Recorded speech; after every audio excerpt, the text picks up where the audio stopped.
Brad Stevens and the Boston Celtics are making moves as they sign a summer league player and college standout Taylor Funk to an Exhibit 10 deal. I'll be breaking down Taylor Funk's career, what he can add to the Boston Celtics, but first, Kelly Oubre Jr. Is there a possibility that the Boston Celtics could look to sign him? One Mass Live reporter thinks so we're going to be talking about all that on this edition of Celtics Digest. And as we dive into this Kelly Oubre Jr. potential signing, a quick reminder that 95% of you guys who are watching this video are not subscribed. And if you hit subscribe now, you'll get notified of all our videos, all our daily Boston Celtics news. So if you don't want to miss that, hit it now. You will not regret it.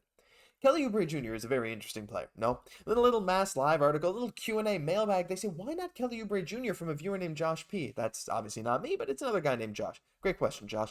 They say the Celtics would surely take him for the minimum, but he's probably holding out for a bigger role elsewhere for a different type of money. Now, we did see Christian Wood with the Lakers accept a little more than maybe he could have gotten to be with a contender, and maybe Kelly Oubre follows a similar path, but like they say, it's a bit crazy to see a guy who averaged 20 points per game have to settle for the minimum, but he did it on a tanking team shooting 31% from three, and yeah, like that's the thing. I think not a lot of people are out there, clamoring to sign Kelly Oubre Jr., a guy who only averaged 20.3 points, 5 boards, 43 from the field, 32 from three, so while those are definitely fairly inefficient shooting splits, averaging 20 in the NBA, yeah, it's for a tanking team, whatever, but that's still not easy to do.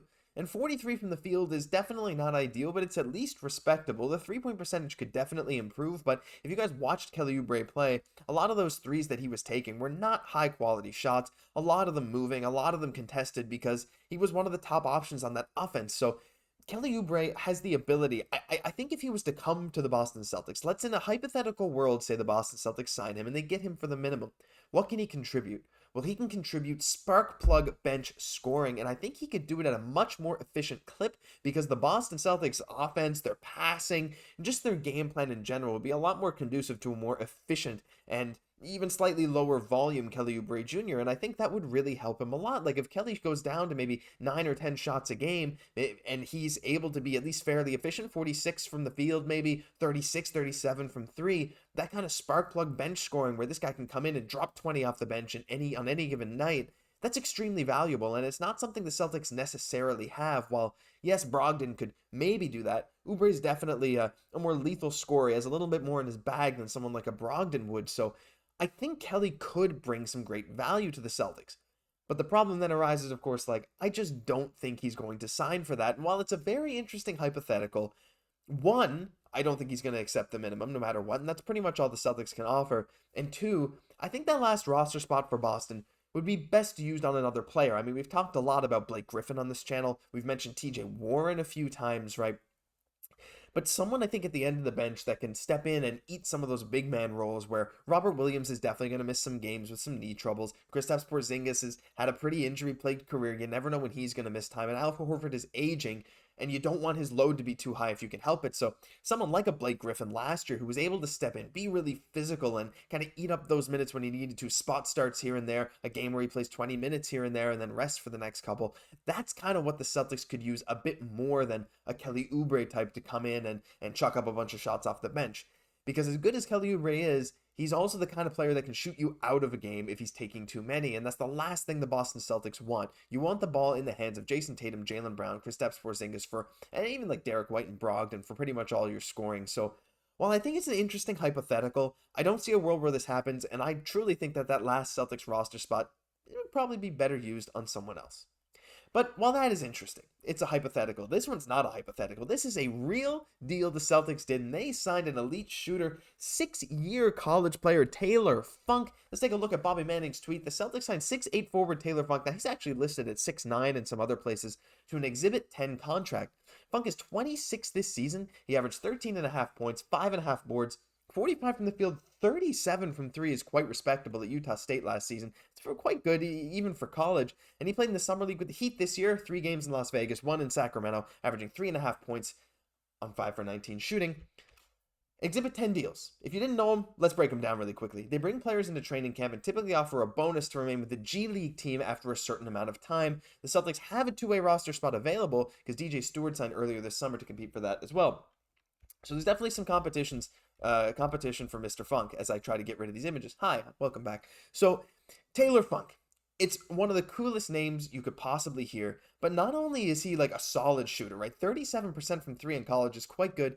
Taylor Funk, in an article back in March, said he modeled his game after Larry Bird. He would watch Larry Bird tapes, and he really wanted to learn to play like that. He said even from the time he was a kid, he would be tossed into scrimmages, rec games with 150-pound men, right? 180-pound men, just getting thrown in there, just being forced to learn how to play. And so he kind of wanted to do a bit of everything. Now, his scouting report sort of states that he's a very good shooter and he's a solid playmaker, but doesn't really have that explosive first step and can have defensive lapses. And while obviously Larry Bird was quite a good defender, Taylor Funk kind of fits some of those things. Like he's 6'8", 6'9", can ball handle, can make the right reads a lot of the time, and if he's left open, he's going to hit the shot. Let's take a look at his stats, right? 13.4 points, as you can see, over his full college career, which is extremely long, by the way, 154 games, 6 seasons, one as a redshirt. 12.3 points, 5.6 boards, so very solid rebounder. While his assist numbers aren't great, he often makes the right reads. And his three-point percentage, 37%, you might think, oh, with a shorter three-point line, that's not that great for college, but look at that free throw percentage, 90% this past year, and that's often a much better indicator of the NBA-level shooter that a player will be than their three-point percentage in college, right? Because oftentimes you don't quite have your three-point shot figured out, but free throws, you can.